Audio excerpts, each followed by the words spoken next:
Hello, Internet, and thank you very much for tuning into the Cloud Native Islamabad YouTube channel. And today we're actually learning all things around Kubernetes. And if you want to learn a hands on way of learning, this workshop is for you. So let me set the agenda for this talk as well. So I will be monitoring your questions in the chat. If you have any question during the conversation, please put them in the YouTube chat channel and I will ask those questions live, feature those questions live during the conversation as well. So this workshop, you will learn the basics of Kubernetes architecture, how to create, manage, and scale containerized application using pods, services, deployments, etc. And you will also gain a hands-on experience through practical exercises and real-world examples that will allow you to apply your newly acquired knowledge in a practical setting. So without any further delay, let me go straight to Ivan and we can start the proceeding. Thank you very much, Ivan, for being once again on the Cloud Native Islamabad. This is your second workshop, but a quick intro of yourself and your platform, and then we actually start the proceeding. Hi, hello everyone. Hi, Saim. Thank you for having me, and thanks for giving me this opportunity. Um, I'm Ivan. I'm a long-time software engineer and let's say a container enthusiast. All things cloud native and Kubernetes have been on my blog for a while, and like I've been sharing my essentially personal journey with learning this technology. And then at some point, I just realized that it's not enough for me to just blog about it. So I also decided to create some sort of a educational platform around this activity, and not just a platform, but a hands-on platform, a learn by doing platform. And today we will see how we can use it to dive into Kubernetes and containers and how it can facilitate our learning. Absolutely. So without any further delay, so I'm sharing your screen. So it's all your. So one, two, three. Now, app audience, if you can able to see the screen, do let us know. If you're having any trouble viewing or hearing us, please do let us know as well. And please put your question in the chat because that will be featured live. So over to you, Ivan. Now I will be background and moderating and seeing the chat questions. Over to you. All right, thank you. So today's topic is Kubernetes 101, but I didn't really want to make it only about Kubernetes, because Kubernetes, from my understanding, is, or from my standpoint, is a technology, like just one of the technologies to achieve your deployment, let's say, goals. And there are other techniques these days to achieve the same, but also the way Kubernetes does it is not something very unique or invented just recently. And my goal today is to show how these things Kubernetes is doing aren't really new, and how any previous experience with any other application runtime would be helpful here. So let's say we have a task, and the task is to deploy an application. And we will use a simple Python application that just prints hello world on the screen, but it could be any other stateless service. So today, when you want to deploy such an application, there are many options. And there is a lot of highly managed solutions like Heroku, or more modern Vercel or Netlify or Fly.io, for instance, one of my favorites, and even Lambdas and Azure Functions, AppRunner, whatnot. These are the places where you can just take your piece of code, paste somewhere on the screen maybe, or run a certain CLI command, and it will start running. And that's perfect experience, like ideal experience. But sometimes it can be too limiting. You may have a more complicated application, or this might be also too expensive, for instance, to run this way, because as more managed the solution is, the higher the prices usually. Or if you are like me, it might be just boring to deploy your applications this ways. So then Kubernetes might be still a valid choice for you. But the thing is that in Kubernetes, we reuse pretty much the same fundamental building blocks under the hood as any of this more managed solution I mentioned a minute ago use, or as people were using like a decade ago while deploying normal applications on top of virtual machines or bare metal servers. So today I will try to walk you through these lower level building blocks and then see how tedious it could be implementing them on top of VMs, even with containers, and how Kubernetes simplifies things and how it makes you much more efficient with this application deployment functionality. So this is our app for today, and the app is containerized. It's a simple service, and the container is also very simple. It's just Python, so let's try running it. And to run it, I'll use a playground, but it's not a Kubernetes playground. Instead, it's just a so-called networking playground, and it consists of 3 Linux servers interconnected in a mini LAN. So I'll use like these servers as a place where I will run my containers. So the first try will be really simple. We have this application, simple Python application, which listens on the port 3000, and it should respond with something. So let's run it. And this server we have here, you can think of it as a VM you rented from a hosting provider, something I used to do a lot like in my past. And still today, my blog, for instance, runs on pretty much the same technology.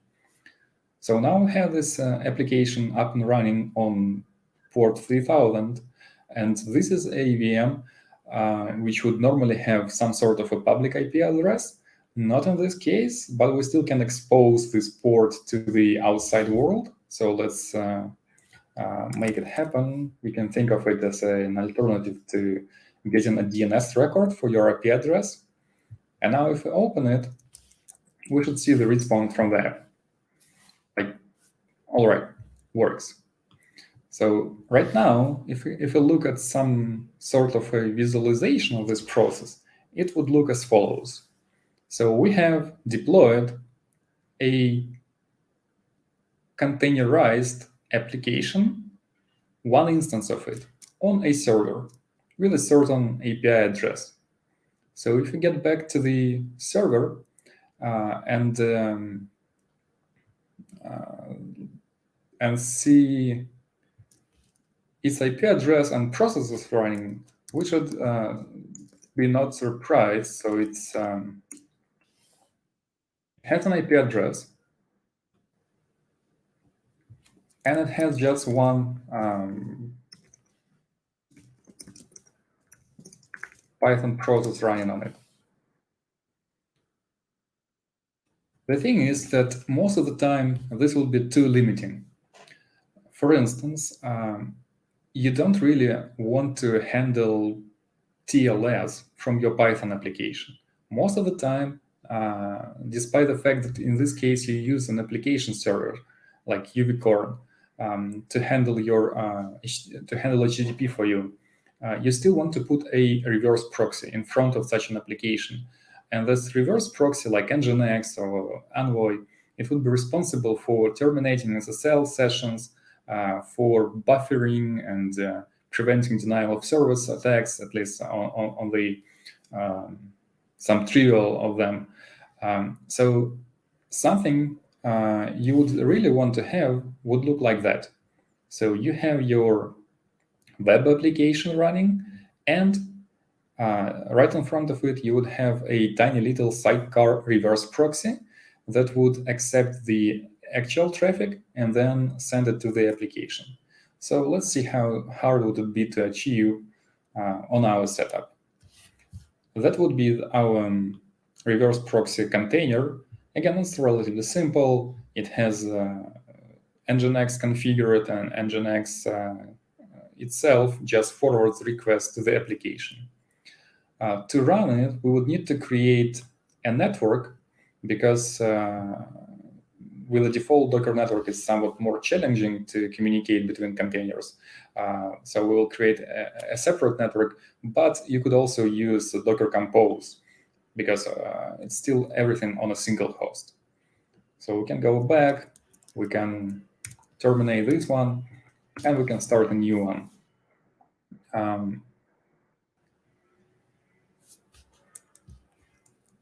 What's going on? I forget. Yeah, I forgot to copy. All right.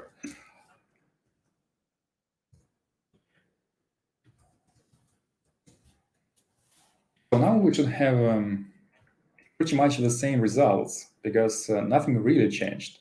We still have the application running, the Python application running here, and the reverse proxy. If you try accessing it, we should use port 80, because now the proxy is on port 80. And the response should look pretty much the same, exactly the same. And it's already better, because we are now handling more concerns using the reverse proxy setup. But most of the time, you would also want to replicate this application and use other servers for it. The simplest reason for that is that having just one instance of an application is not reliable enough. So you would need to have at least two to avoid having the single point of failure. But sometimes you may want to have 3, 4, and any number of them because of the load and scalability reasons. So let's try achieving this setup. We would still have just one service, but with 2 physical instances of the application running on 2 different servers. For that, we would need to start 2 more containers, exactly the same containers, but on another server. So we can go here to the second node and start the second instance of our application.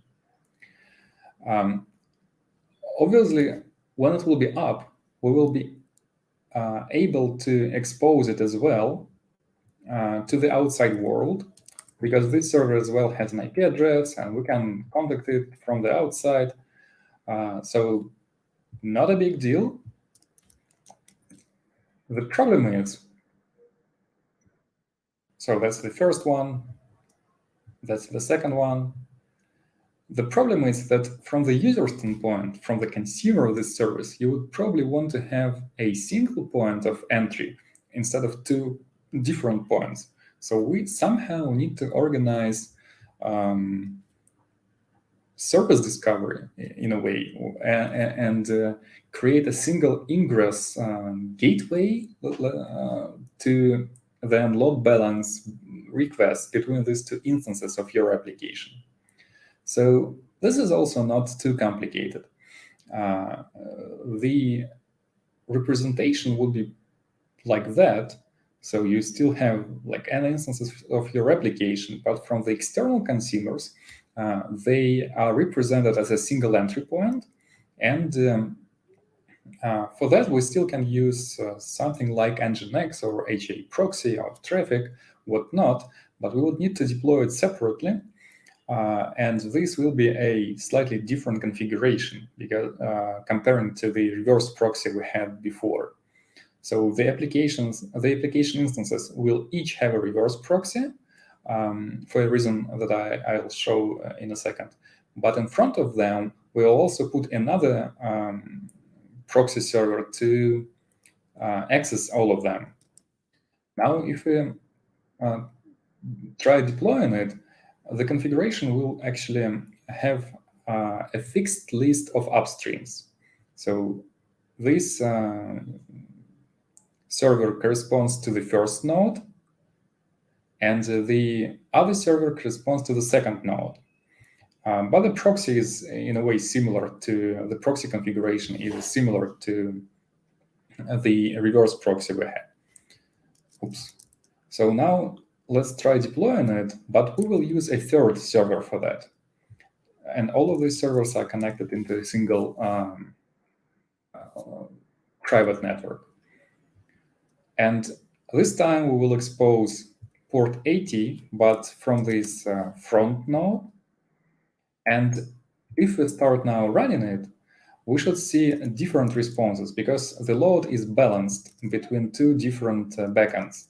So this will be approximately 50-50 split because we have two backend nodes and one reverse proxy and one load balancer in front of them. There are a few problems with this setup. For instance, we have just one load balancer. And if this load balancer node goes down, the whole application will become unavailable. So despite the fact that we have some redundancy here, we just lost our redundancy on that level in reintroducing the single point of failure. It's solvable. There are ways to solve it. So for instance, we could use two nodes with two different load balancers and a combination of round-robin DNS records with the IP addresses of this and that machines, plus some virtual router redundancy protocol in place to make this load balancer peers, and one would take over the responsibilities of another if the second one goes down, for instance, would allow us to reduce the probability of failure of this node. But it adds extra complexity. And that's not the only problem that we have. Even if we would configure that, the list of the upstreams configured in every such load balancer is static, given our current setup. So we literally went and put our IP addresses of the servers that we use into the configuration of the proxy.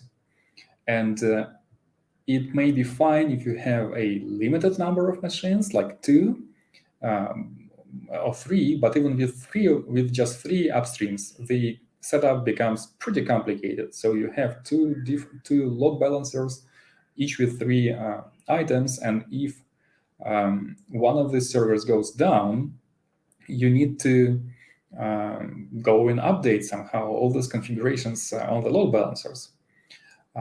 But again, in our case, we use a somewhat simplified setup where we have just one service running on the backend.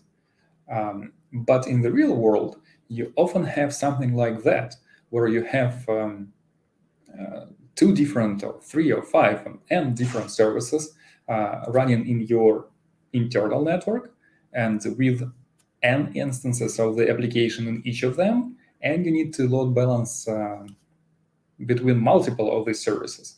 So some sort of a fancy service discovery will be required on the load balancers.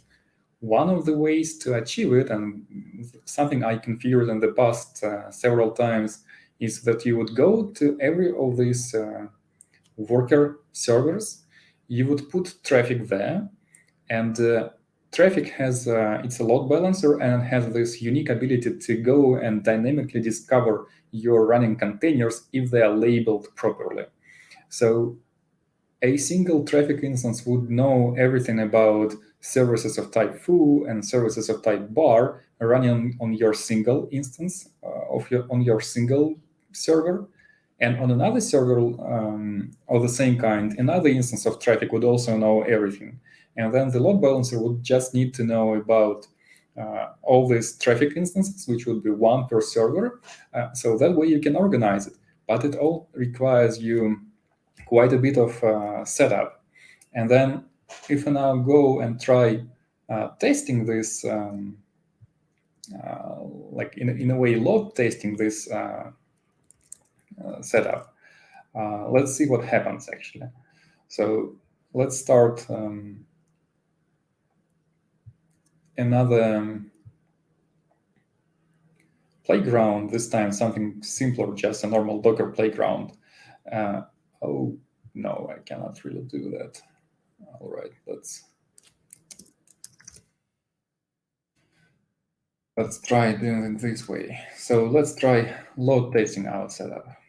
So this is the one that load balances. If I now copy it and try to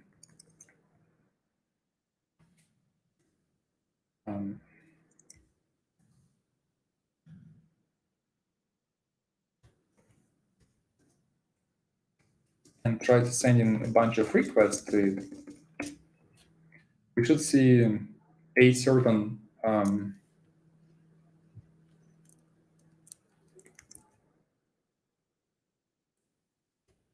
right.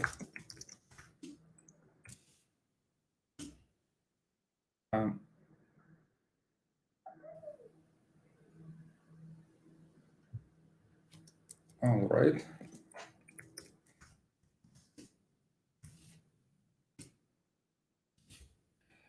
We should see a certain performance. Probably, okay. We need to re-expose it using public access.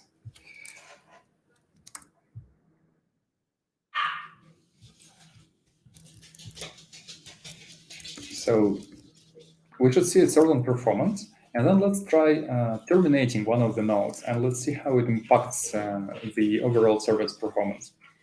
So it has around 2 requests per second because there are 2 instances of the application running, and one of them, and both of them are sleeping for a second before responding.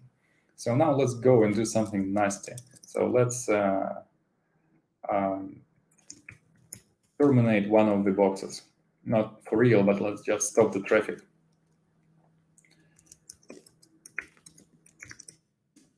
So let's see how it impacts the service performance. It's definitely going down, and here we are actually getting responses from just one of the boxes, and another one cannot really respond with anything. So the problem is that this system will never recover. To recover, you would need to have some sort of manual intervention. You would need to either go and fix the broken node or create a new node by provisioning it automatically or manually, but there is no after recovery. So maintaining maintaining a certain number of replicas is rather challenging in this setup. Another interesting thing here is organizing service-to-service access. We so far just consider this scenario when we have the incoming traffic distributed across application instances of one service. But sometimes you have both external and internal consumers, and then internal consumers won't necessarily have these benefits of seeing a single entry point to access service A. So if you want to call service A from service B would need to know of all the endpoints of service A, or you would need to have an internal load balancer to abstract this endpoint behind a single entry point. So it all requires you setting up things. Another interesting thing to set up in this with these limitations would be canary or blue-green deployment or zero downtime deployments. Like if you have these services running on node A, node 1, and node 2, and node 3, to deploy a new version of your application, you would need to, without failing a bunch of requests, you would need to probably start a couple more containers then make sure the load is evenly distributed between all of them, and then start shutting down the existing containers. And this all requires you writing some scripts and requires you writing some scripts or Ansible roles or whatever. Recently, there was this announcement that 37 Signals introduced this new tool. It used to be called differently, but I think today it's called Kamal, something like that. And it automates these things to a large extent. I haven't tried it yet. I'll try it eventually and share my experience, but still, it's quite a bit of work. While the goal is clear, we want to have something like this, or rather like that, but the implementation, despite being straightforward, it requires you setting up a bunch of different components. So now let's see what it takes to achieve the same results, but on top of Kubernetes. For that, I'll use another playground. This time it's a 3-cluster Kubernetes node, and we will start again really simple. I'll try deploying this single instance of the application that we had without any sort of proxies. And then we'll try extending the setup until we reach the feature parity with the previous setup, and then we will, of course, exceed it, because that's the whole point, that we can, in much shorter time frame, achieve much bigger results. So on Kubernetes, running a single server, not a service, but like a single instance of your application is as simple as in Docker, probably. The command is also rather close to it. Not something that you will typically use in production, but that's the command to start a single instance of your application. You just do kubectl run, saying which image and what name you give to this execution unit. And unlike Docker, in case of Kubernetes, an execution unit is a pod.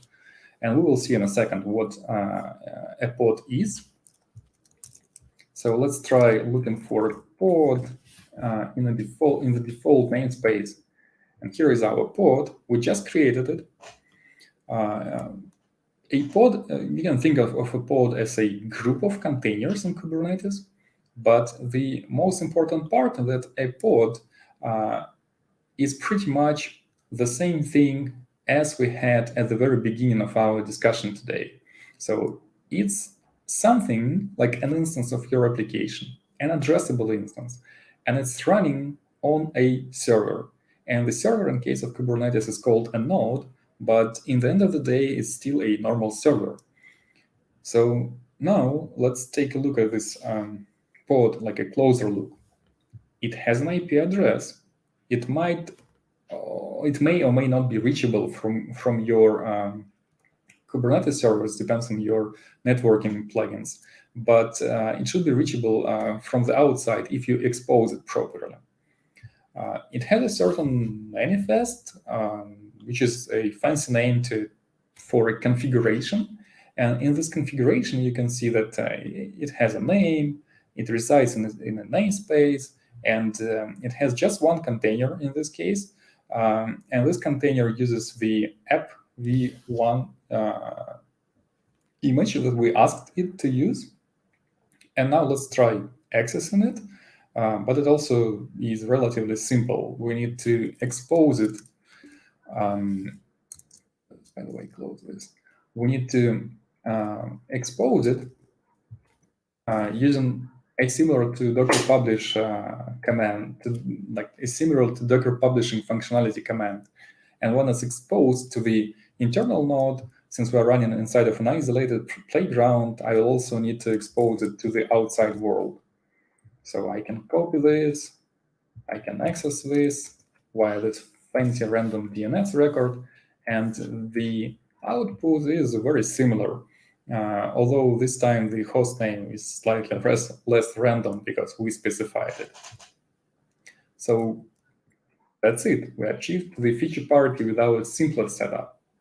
Now let's see what it takes to extend this setup on top of Kubernetes to this sort of setup where we had 2 containers as one deployment unit. Let's delete this one, and let's create another one. For the other one, and by the way, kubectl run is not something you would typically do. You may do it for testing, but if you want to run things on top or apply things on top of Kubernetes, you would normally have to deal with the manifests stored as YAML files. So that's what a typical pod manifest would look like. It's very similar to our previous result, to our previous pod. But this time we have 2 containers, the original one for the app and the reverse proxy.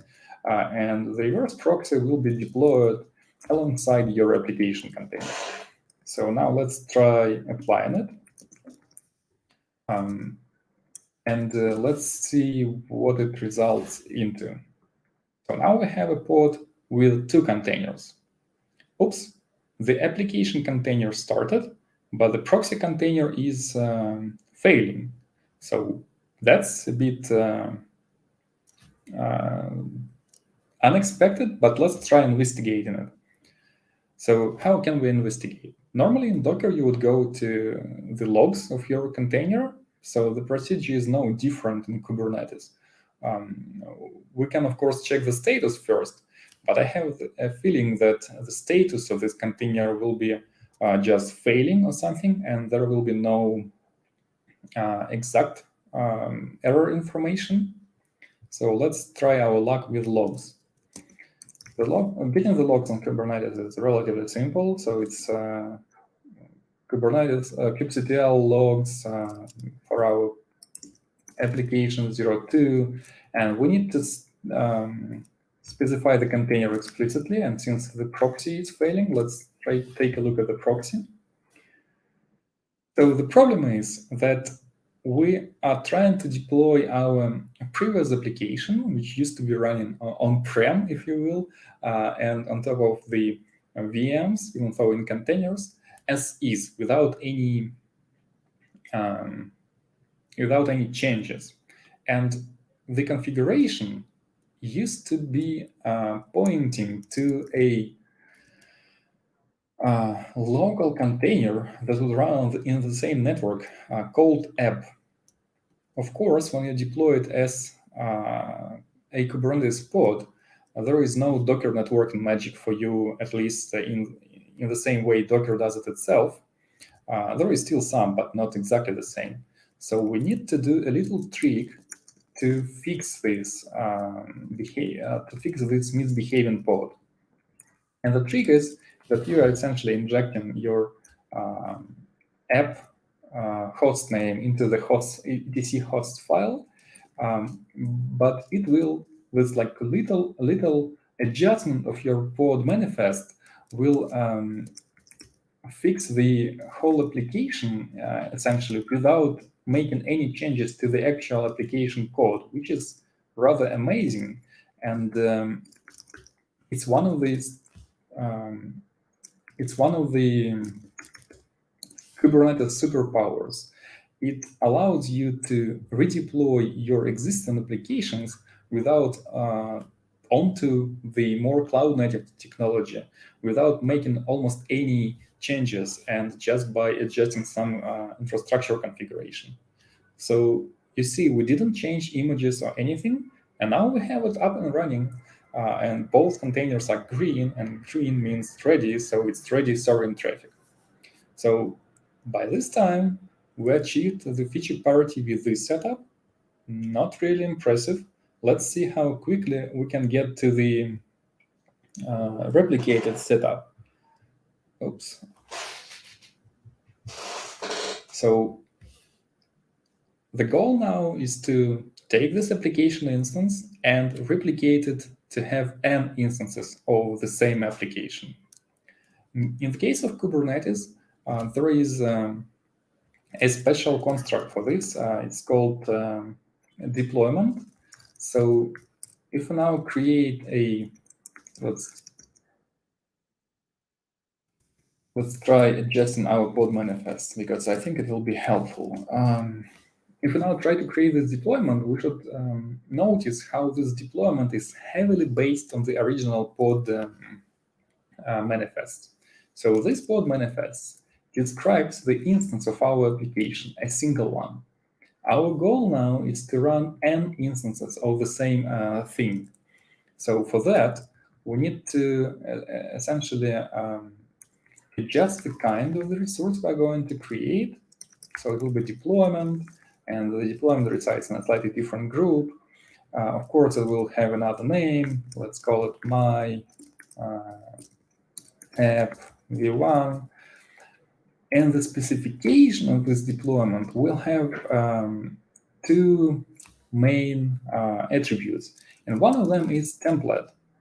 And the template will be actually your original pod specification.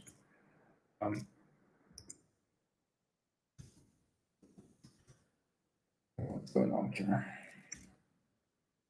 So that's pretty much it. You just take your pod and you make it a template. So when the deployment, when it's created, it will go and create n pods using this template.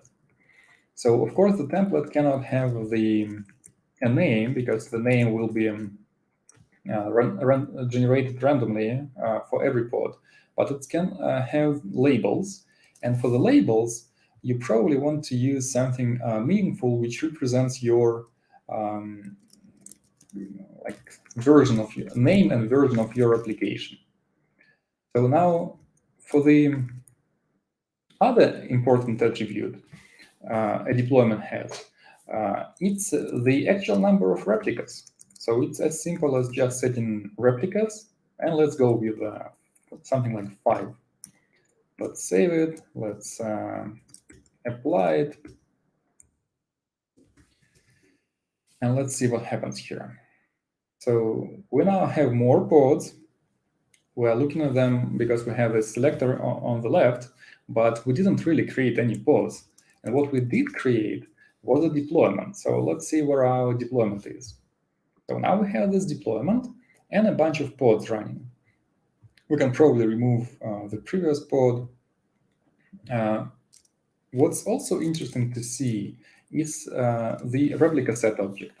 The replica set object is what the deployment creates before any pods are created. And the replica set is responsible for maintaining a given number of replicas, 5 in our case, of a certain version of the template. The interesting part about deployments is that you can change some of its attributes. For instance, you can go and change the image of the deployment or in the pod spec, and then something interesting will happen. But first, let's try comparing this with our setup here. So we achieved this, but how can we access these pods using a single entry point? The thing is that every of these pods has a unique IP address. This pod has this IP address. This pod has a similar but different IP address, and so on. All 5 of them use different IP addresses. So you cannot really, despite you have this single overarching entity owning all these pods, you cannot really access all of them using the name of this deployment or anything. So you can access this one, you can access this one. Much like in our previous case, when we used expose, you can go and expose any of these pods, or like forward ports of all these pods. But what you can also do, you can create a service. And a service is something that takes a bunch of pods and unites them in a single addressable unit. So let's try creating a service that would bind together these pods and allow us to access them using some sort of load balancing. So one interesting feature we can use using in this UI is that we can click on an object and then see related to this objects. So if we go to the related interface and then click on the deployment, for instance, we see much more objects than we used to see because of our manually applied selector here. And what we have here, so we still have the deployment, which is our target object. We have the replica set, and we have all 5 pods. Interesting part here is that these 2 pods were deployed to a node 01, which is this node, I guess. Then this node, which is our control plane node, also got a pod assigned to it. One of them, we have 5 of them. And we also have another node, which is 02, and this 02 node got another 2 pods. So actually, all our 5 pods are more or less evenly distributed across the servers we have in our setup. So we not just achieved a certain replica number, but we also achieved distribution of these replicas across our cluster nodes or across our servers, if you will. So now getting back to the service thingy, here is our service. And we see that the service, we can make it slightly more lightweight and close the related objects. We can see that the service actually is related to the pods and not to the replica set or deployment or anything, because the service has this interesting ability to select pods based on their labels, and that's the only thing that you specify when you create a service. So in our case, we are selecting any pods with the label myfv1, so that's all of them. And this service itself, it has a cluster IP, which is a single IP you can use to access any of these pods. But since this pod is of the type load balancer, it also has a node port, and we can try publishing this node port, and this should be available on any of these nodes, and try accessing it from the outside. So let's see what happens here. So where is our load testing tool? Oops. Here we go. So this time we have 5. Let's see if we can achieve a higher RPS with this new setup. Let's try slightly higher concurrency. All right, so we are approaching, well, 3. I think we're approaching 3 RPS. And it means that we're hitting at least 3 of these pods using a single entry point.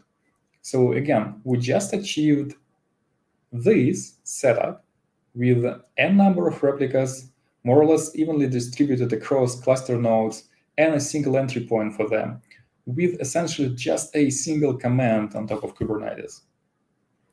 So now if we go and do something nasty again and crash one of the nodes, let's see what actually happens there. So now this node will be unavailable. This would make our RPS go down because some of the pods will become unavailable.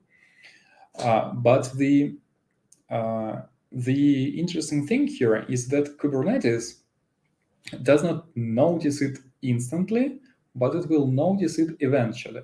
So if we add nodes to the observation,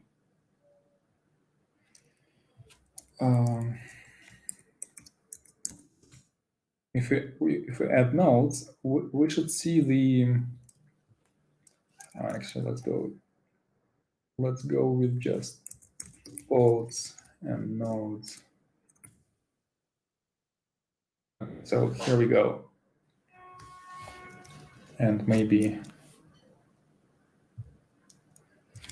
let's go with default namespace only. All right, so that's our setup.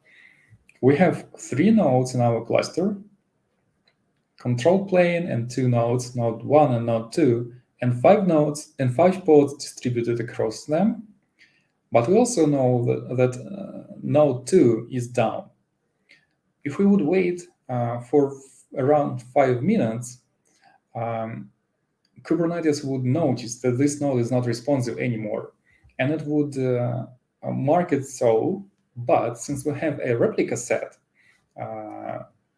in our deployment, and this replica set tries to maintain always 5 copies of our nodes, this replica set will become disappointed by the fact that we now have 2 less pods, and it will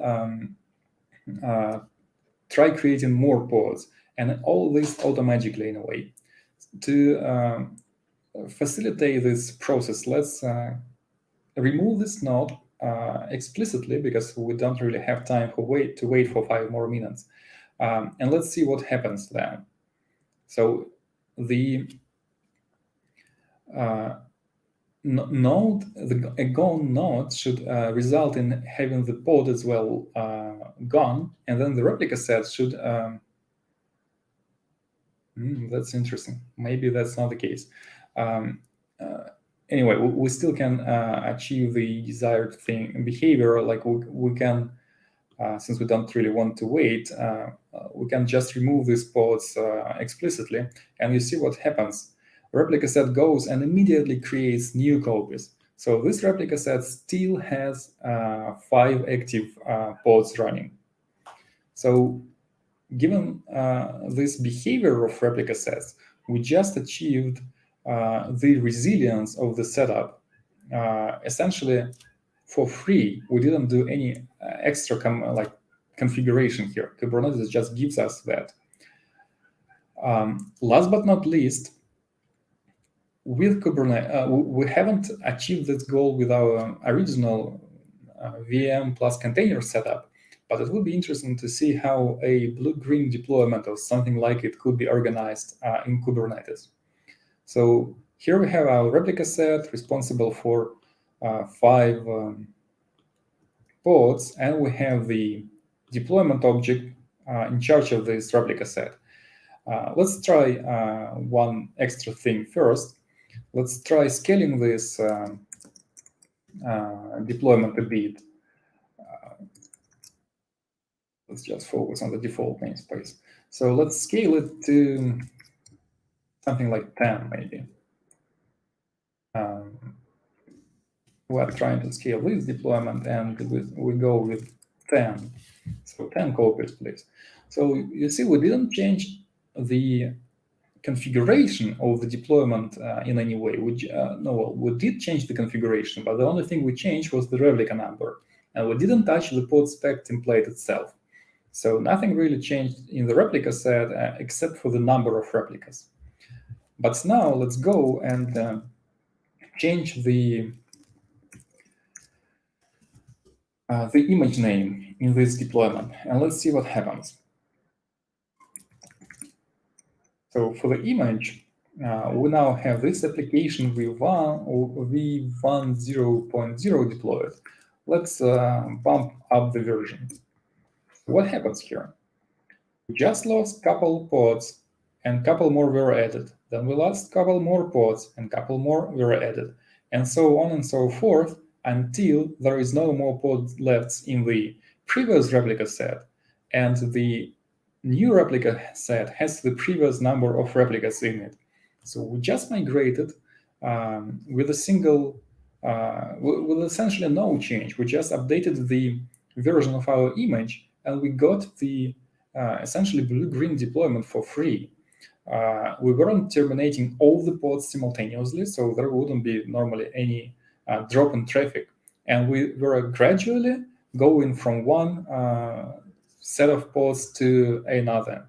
And we can actually also see the parameters that were affecting the strategy here.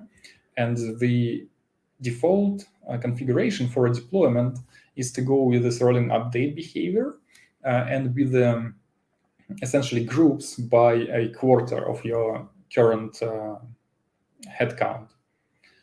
So that was for the zero downtime deployments or blue-green deployments. And one extra thing, which is very, very easy to achieve in Kubernetes, is canary or split testing, or like any sort of functionality like that, when you would want to have slightly different versions of your application deployed simultaneously and exposed through a single entry point, like a service or a load balancer. So again, if we would go and create a service here, let's pick some other service, and let's copy its configuration just to cut some corners here.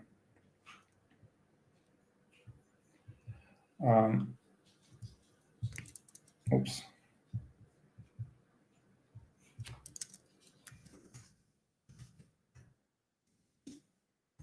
So what we can have here, we can say that that we have a service, and it's not version specific.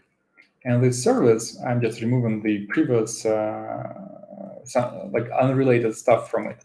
And this service would be and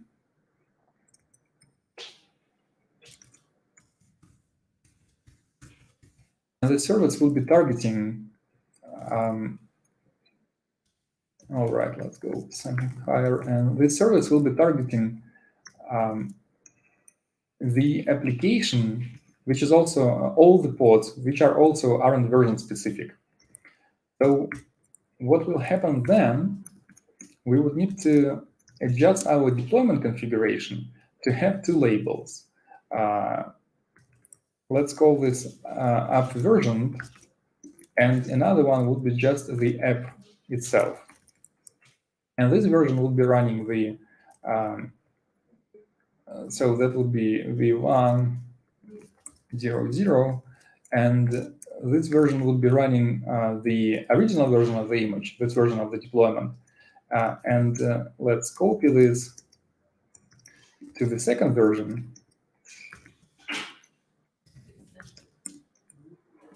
Oops. And this one will be running the next version of our application. So this one will be V2, let's say. And all right.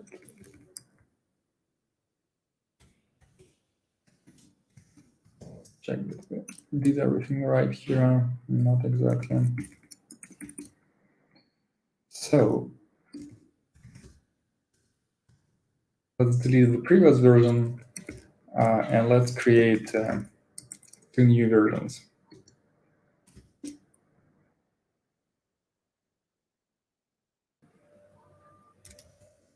Okay, I did mess up somewhere.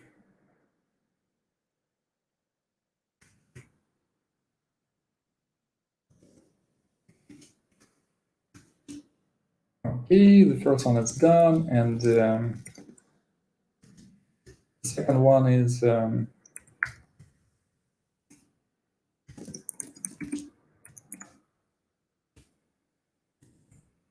that's the second version. So now we have we should have two deployments,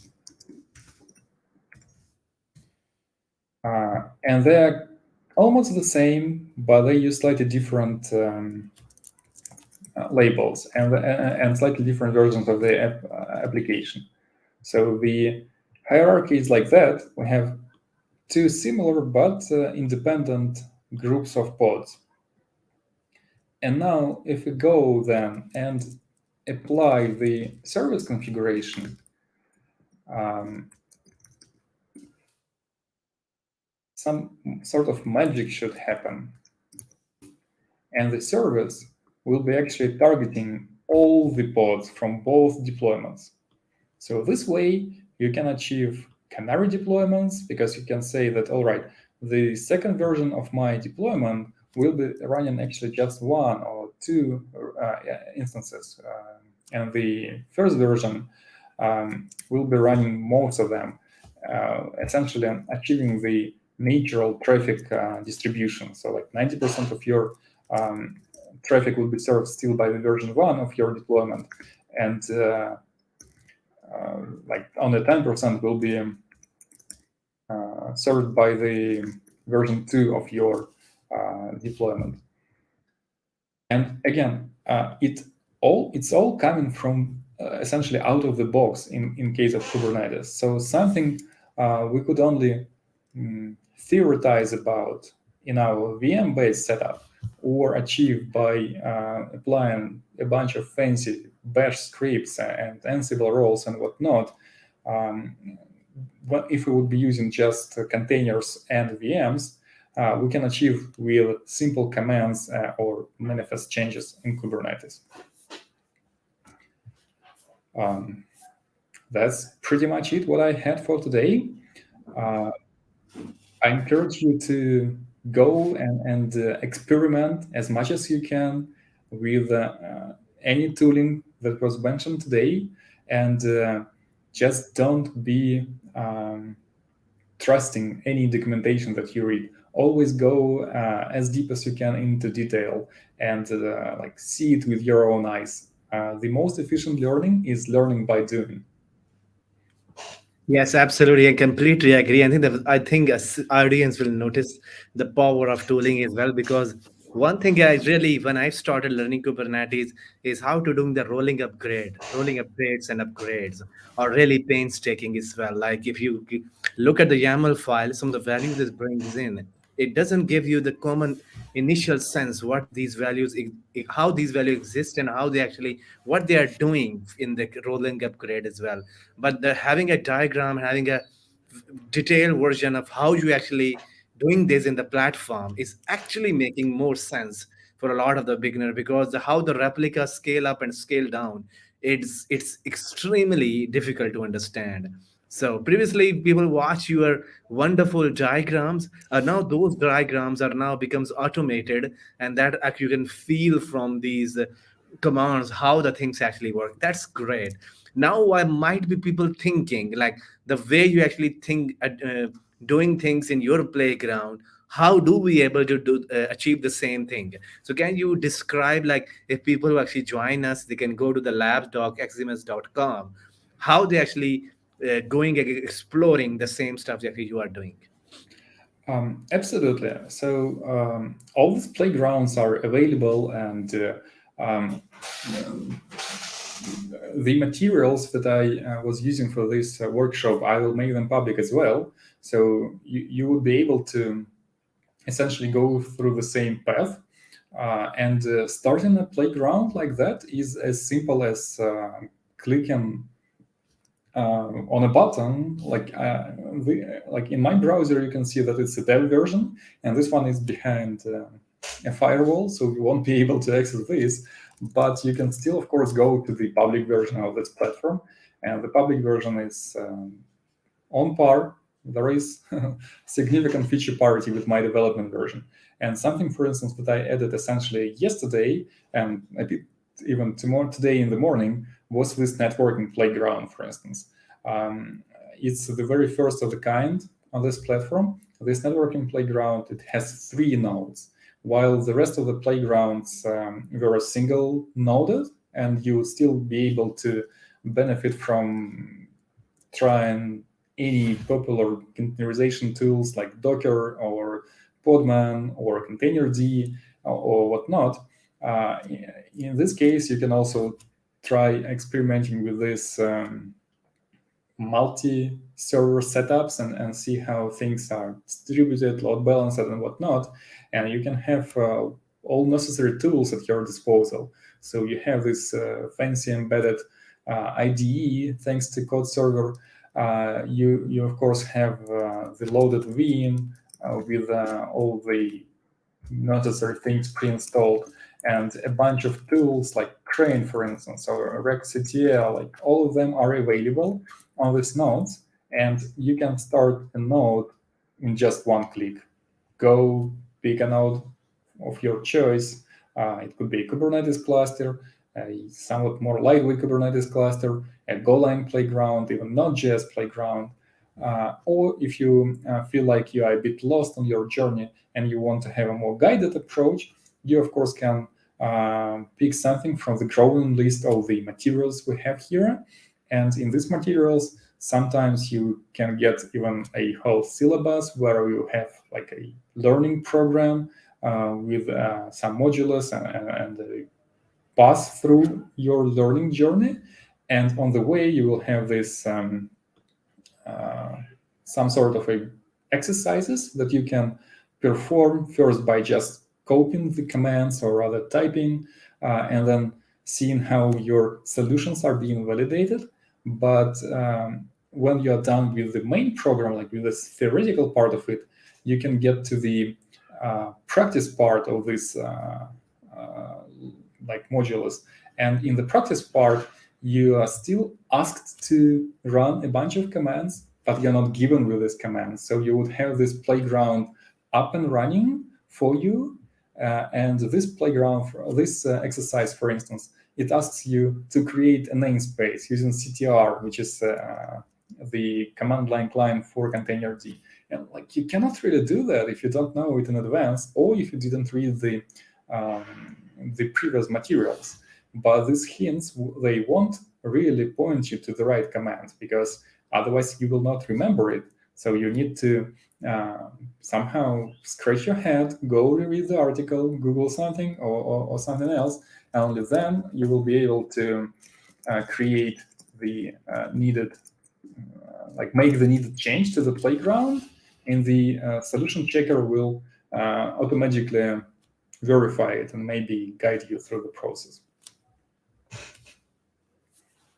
Absolutely, absolutely. That's really, really wonderful to see. So now actually people will go to the same link that actually go here, and there are a bunch of labs are already prepared. And I think like people are wanting to, and then people are exploring these days for learning Kubernetes that way that actually you actually showed during the workshop, because that's really important, because Kubernetes is one of those technologies that has a distributed nature, like different components work together to achieve a common problem, to solve a common issue. And remember, you have a four control plane components and three worker node components. In order to even you actually deploy, you can hit kubectl get pod, all the machinery acts behind the scene and then give you some result. In order to be more proficient, you need to understand how the communication flow works between them. A guided diagram will give you a wonderful experience, but when you start typing it, you don't have any other place unless you go to the labs.xms, where you actually seen by hand, by demonstration, what the command is actually doing, what is the purpose of it, how actually doing is behind the scene, and when the final output is actually is not as desired, you can look at the interactive diagram, interactive playground, to see why actually not behaving at the way I wanted it to be. So that's super interesting. I really like it. And it's been a pleasure working with you for this wonderful project. We will be doing more of these as well. So there are a few questions in the audience, and some of them are actually not very much. One is around because I want to have a HackMD page. So Ivan, can you please share with me after the workshops? I can Of actually course. share I with will the make it public. Yes, I didn't have enough time to polish it, to make it available to everyone, but I will. Yes, absolutely. And few question around like the CNI and Ingress. Like, is there a playground, or is there a workshop around Ingress or CNI are available? And can you briefly explain the difference between both of them, CNI and Ingress? Uh, well, they are related in a way, but they are of a very different level, I would say. CNI is something much lower level, and you can use this. CNI is container networking interface. That's just a fancy name to for a bunch of plugins or like CLI tools that you can use to organize networking of different kind. It could be a lower level networking, setting up your IP table rules, or it could be a higher level networking, doing some sort of IPv4, like layer 4 routing. Like it's all CNI, so CLI is a broad topic. That would be awesome to have some CNI related materials on the labs. I will definitely try preparing some of them. And getting back to the ingress, I am assuming we're talking about Kubernetes. So ingress in Kubernetes is also a pretty broad topic, but it's much higher level topic.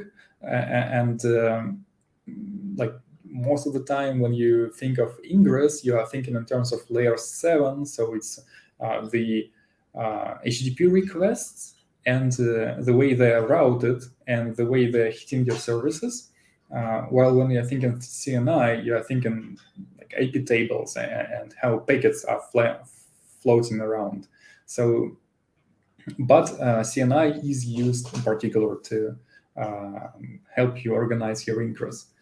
Speaking for the ingress, I have so many ideas for playgrounds, how to show different use cases, how you can get traffic into your clusters, how you can route traffic between your services, what's the difference between ingress and API gateways, and how service meshes with their ingress and egress gateways are kind of interconnected and helping you with the rest of this like domain.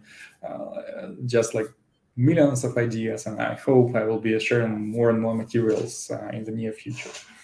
Yes, absolutely. And there's some storage question in the background as well. So I will skip those. But basically, like in the storage area of the Kubernetes, does is help any help associated with the storage? Because sometimes you have some storage associated with the pod, and when the pod is actually dying, there's a new pod is actually comes up, and then you actually eventually actually attach the new storage to the newest pod as well. Does there any plans for it, or is there already been actually covered?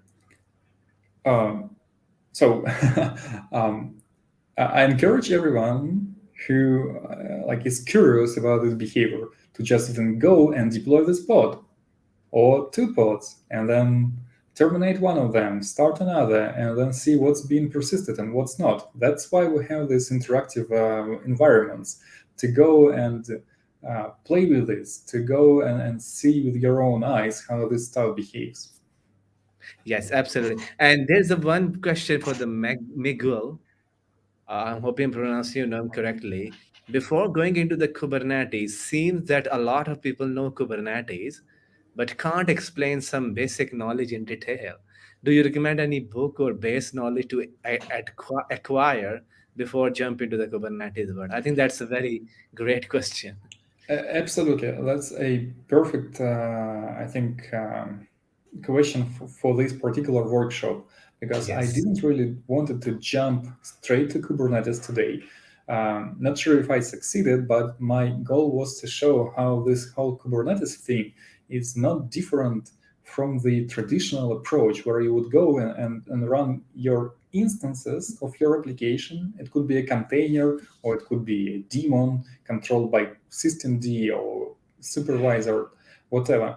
You would run this instance of your application on a server, on a single server, and then you would start thinking, all right, I need some sort of a sidecar in front of it, and then you would go and organize it. And then you say, okay, one server is not enough because it's too unreliable. I need at least two. And then you start replicating it. And then you say, all right, I have three copies, but one of them keeps dying and I need to reprovision it constantly. How can I automate it? So all these concerns were there ages ago. And it's still very important to understand why you want to have this scalability, why you want to have this automated provisioning and replication, and how these things like logically structured, because Kubernetes then doesn't do anything extra on top of it. It does not invent any new concepts. It just automates the old deployment practices and old deployment patterns. Yes, absolutely. And that's why these diagrams and the playground are very vital for the people as well. Because remember, when you're actually doing these kind of stuff, there's so much machinery behind the scene, and that is hidden from you. And then you actually start learning it, and then you go exploring it. And that's when your troubleshooting becomes a nightmare because you don't see where actually the stuff happening, things going wrong. Is it in the networking layer? Is it in the ingress layer? Is it in the service layer? Is it in the pod or replica set layer? So Kubernetes is quite a wonderful, great learning for when you actually seen some those diagrams and the interactive hands-on experience. And that's why actually I invite Ivans as well, because he's doing tremendous work for his playground, and it's slowly but surely it's getting some tremendous shape.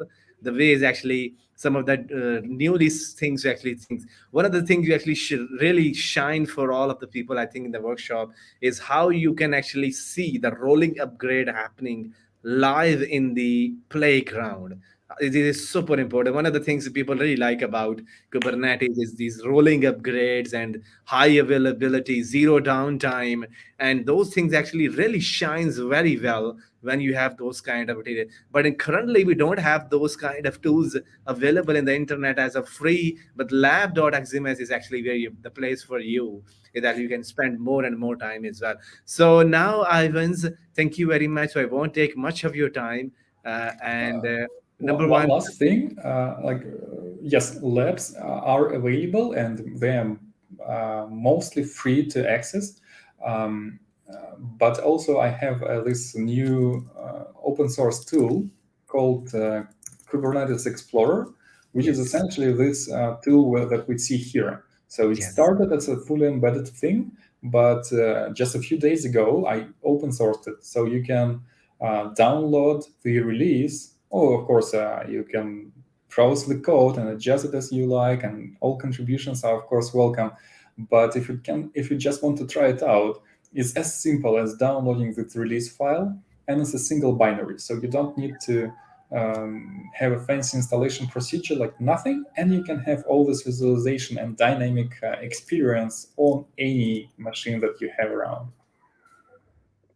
Yes, absolutely, absolutely. I will share all these link in that I will share all these links in the community session as well. But that's great thing. Like if it's already available as an open source, go explore it, because that's so simple and so beauty to see things in a visual way as well.